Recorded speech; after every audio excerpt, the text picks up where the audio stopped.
Bien. Hay una película que por mucho tiempo yo la ignoré. Una película bien famosa, y ustedes deben saber cuál es Avatar. Y en el momento que la película salió, tuvo mucha aclamación por el público, pero a mí nunca me llamó la atención. Y pues a través de los años, amigos, en el trabajo, cada vez que traíamos el tema de series y películas, cuando hablamos de eso, venía el tema de Avatar y yo, mira, no, yo no la he visto todavía, no me llama la atención, pero ¿cómo es posible que no la has visto? Si esa película está brutal, tienes que verla, es esencial que la veas y demás. Y pasaron, yo diría, de 12 a 13 años, que a ellos dije un día, en una conversación en el trabajo, lo mismo. Mira, tú no has visto Avatar. ¿Cómo es que tú no has visto Avatar? Y decidí pues entonces darle un chance y fui con Glendy, pusimos la película y nos encantó. Nos encantó, fuimos a ver la segunda película y para los que han visto, ahora viene una tercera película. Nosotros estamos bien emocionados por ver la película nueva. Pero lo que quiero decir con esto es que nosotros siempre tenemos unas expectativas y lo mismo nos pasa a todos cuando un amigo nos quiere recomendar algo. Nosotros estamos diciendo, con nuestra boca decimos, sí, yo lo voy a ver, le voy a dar la oportunidad, pero en nuestra mente estamos pensando, es que eso no es lo que me gusta, no es mi estilo, y buscamos muchas razones para no darle la oportunidad, porque nosotros ponemos nuestras expectativas sin tan siquiera acercarnos a lo que estamos evaluando. Lo mismo está pasando cuando vamos al capítulo 21, el capítulo anterior, con los líderes religiosos en Jerusalén y con Jesús.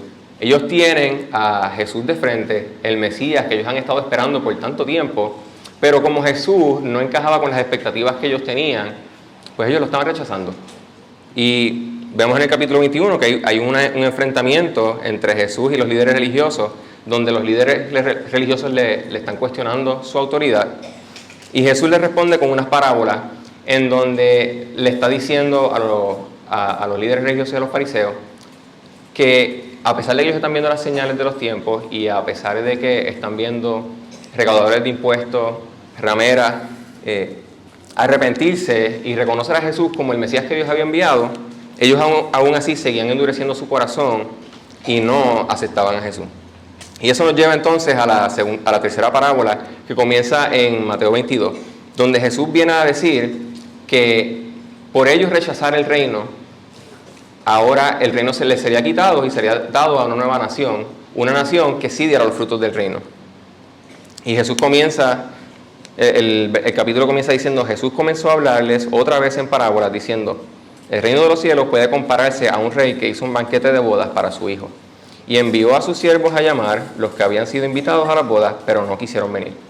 Y para nosotros poder entender lo que está sucediendo en estos versículos y poder ponernos en la perspectiva de los líderes religiosos, si me acompañan un momentito a Isaías 25, vamos a poder ver que para los líderes religiosos esa imagen de este banquete tiene una connotación distinta.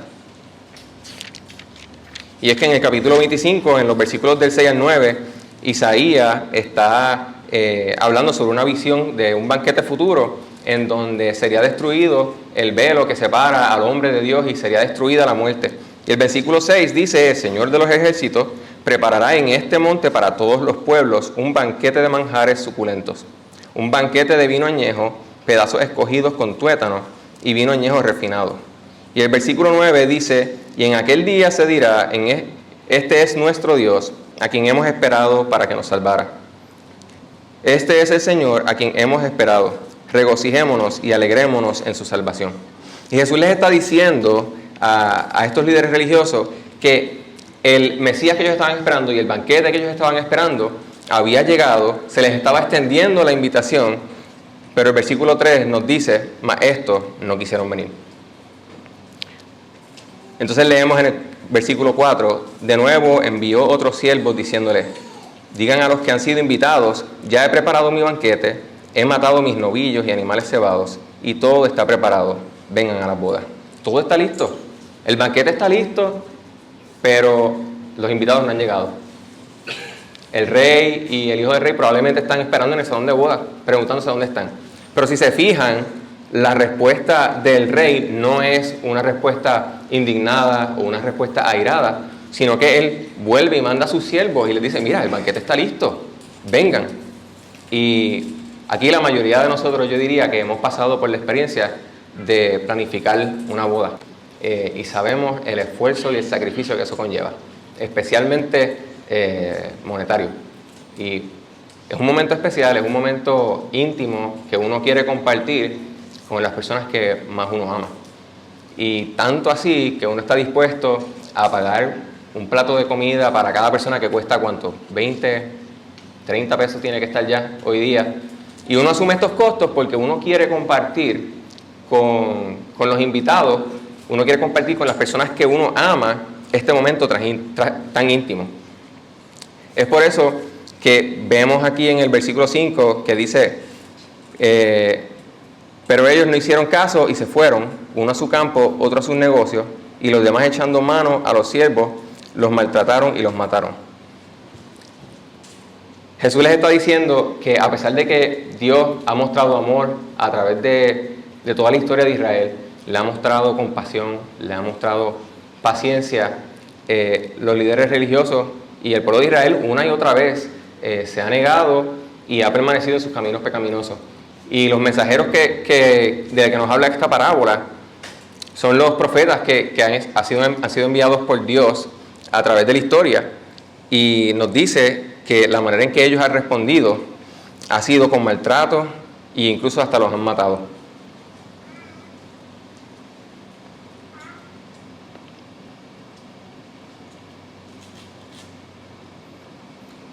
Y nos recuerda que algunos de ellos fueron incluso tan arrogantes y tan obstinados en su pecado, que esa fue la manera en que respondieron cuando fueron confrontados con él. En lugar de darle la espalda a su pecado y caminar en la dirección del Señor, decidieron maltratarlos y matarlos. Pero es importante notar aquí que el rechazo que estamos viendo no es a los mensajeros, sino que es al que los está enviando.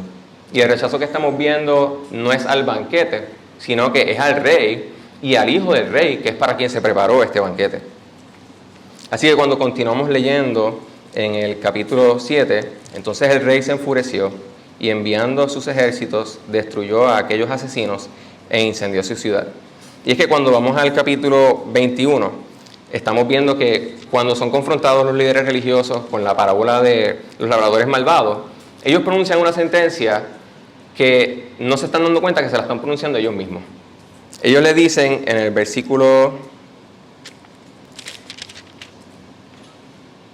41, dice que ellos respondieron, llevará a esos miserables a un fin lamentable y arrendará la viña a otros labradores que le paguen los frutos a su tiempo. Y más adelante en los últimos versículos, ellos entienden que Jesús a través de estas parábolas está hablándoles a ellos, y aún así ellos continúan en sus caminos y deciden buscar la manera de arrestar a Jesús.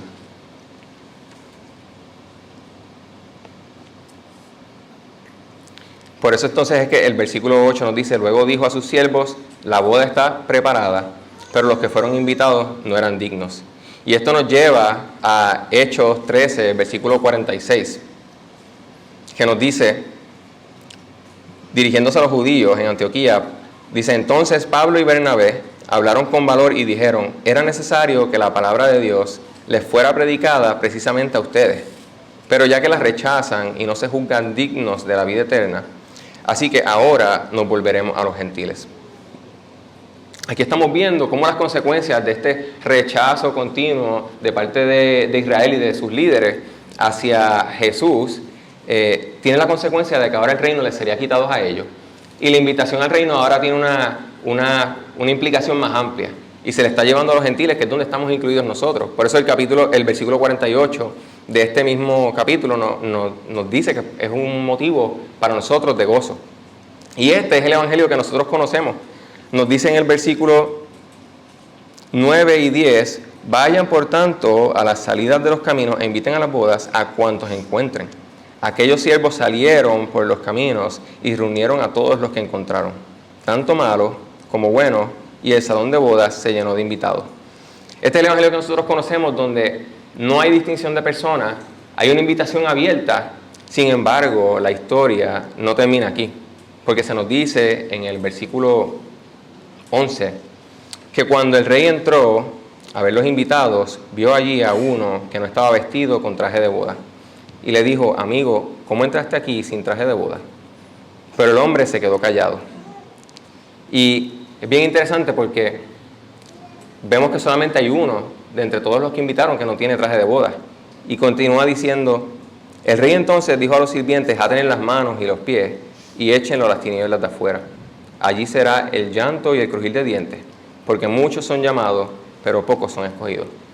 Y nosotros podemos preguntarnos: él acaba de ser invitado, lo acaban de encontrar en las calles, lo acaban de invitar, ¿por qué se le están exigiendo que tenga los vestidos de boda? Pero para nosotros entender esto, tenemos que ir un momentito a Isaías 61. Y vamos a ver que los líderes religiosos sabían muy bien de qué estaba hablando Jesús en esta parábola.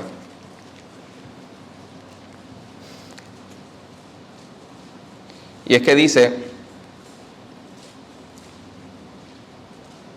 en gran manera me gozaré en el Señor, mi alma se regocijará en Dios, porque Él me ha vestido de ropas de salvación, me ha envuelto en manto de justicia.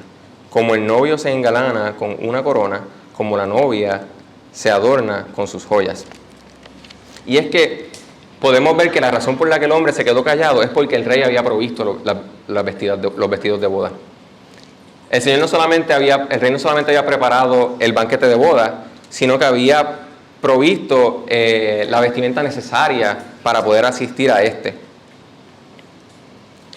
Y es bien importante que notemos que el hombre no está rechazando solamente el asistir al banquete o más bien renunciando al poder estar en él, sino que delante del rey y delante de su hijo se atreve a estar delante de ellos sin la vestimenta apropiada y delante de ellos rechazando la provisión que ellos mismos hicieron.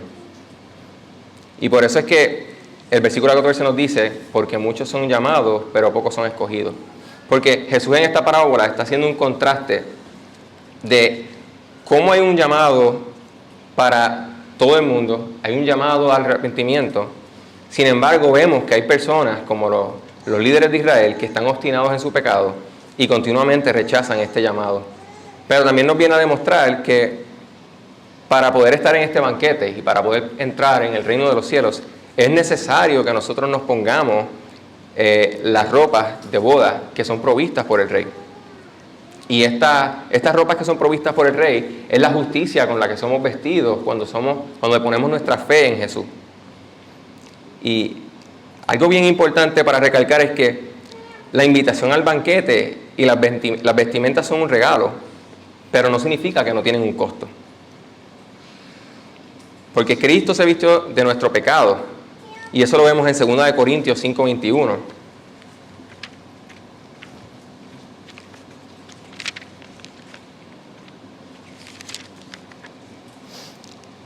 Donde dice: al que no conoció pecado, lo hizo pecado por nosotros, para que fuéramos hechos justicia de Dios en él. Jesús se vistió de pecado para vestirnos a nosotros de justicia. Jesús también fue rechazado y fue burlado, como nos recuerda Isaías 53:3. Y finalmente fue llevado a la cruz para que tú y yo pudiéramos disfrutar de este banquete. Como dice 1 de Pedro, capítulo 1, del 18 al 19, ustedes saben que no fueron redimidos de su vana manera de vivir, heredada de sus padres, con cosas perecederas como oro o plata, sino con sangre preciosa, como de un cordero sin tacha y sin mancha, la sangre de Cristo. Y esto nos lleva a hacernos la pregunta de ¿para quién es esta justicia? Les voy a pedir que me acompañen a Romanos, capítulo 3.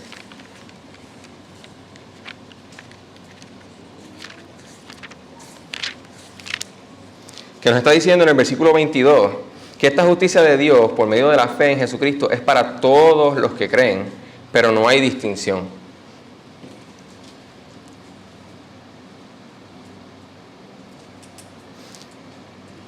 Así que esta parábola nos está demostrando que por medio de la proclamación del Evangelio, Dios invita a muchos a entrar a su reino, pero el poder estar requiere arrepentimiento, requiere fe en Jesús y que nos sometamos a su voluntad. Ahora, ¿cómo nosotros respondemos a este llamado? Si esta es la primera vez que estás escuchando de este llamado o no estás familiarizado con lo que estamos hablando, como has visto, este llamado es abierto a todas las personas que lo escuchan y en este momento, en esta tarde, estamos escuchando la palabra de Dios, el Evangelio expuesto y estamos siendo llamados. Así que está en nosotros ahora responder a este llamado. El Rey está haciendo la invitación, Él ha provisto las ropas de justicia necesarias y estamos escuchando la invitación. Así que no ignoremos ese llamado como lo hicieron los fariseos. La forma en que respondemos es creyendo que Jesús pagó el precio necesario para garantizar nuestro acceso al reino de los cielos. Y si estamos luchando dentro de nosotros con duda de, pero soy escogido o no soy escogido, ¿cómo lo sé? Lo mismo aplica. La manera en que nosotros sabemos que somos escogidos es porque estamos escuchando el llamado y respondemos a este llamado.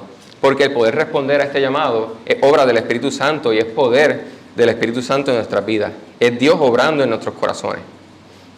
¿Y qué implica para nosotros saber que somos escogidos y que hemos puesto nuestra fe en Jesús? Es que no nos da ahora la libertad de vivir una vida relajada, despreocupada, sin accionar porque decimos, ya Jesús lo hizo. Aunque el Señor nos llama a depender de Él, también tenemos la responsabilidad y este llamado la afirma de que tenemos que esforzarnos en nuestra fe. Como dice Colosenses 3, el capítulo nos recuerda que la transformación que debe haber en nosotros debe ser de una vida vieja a una vida nueva. Y el versículo 12 nos dice, entonces ustedes, como escogidos de Dios, santos y amados, revístanse de tierna compasión, bondad, humildad, mansedumbre y paciencia. Iglesia, el Señor nos está llamando a una nueva vida, a poner en acción las virtudes que tenemos por medio del Espíritu, a movernos en amor, a movernos en compasión y a renunciar a los viejos caminos que habían en nuestras vidas. El recibir las vestimentas de boda, las vestimentas de justicia que provee el Señor, implica que tenemos que someternos a ellos y nos cuesta. Tenemos que someter cada área de nuestra vida y a veces consideramos que nos hemos entregado completamente a Él, pero en nuestro caminar nos damos cuenta que hay áreas en nuestra vida que no hemos sometido del todo. Así que yo les invito a que ustedes examinen sus corazones y se pregunten si ustedes están respondiendo verdaderamente a este llamado a una nueva vida, a la vida del reino. Porque está en nosotros cómo nosotros vamos a responder. Ayúdenme a orar.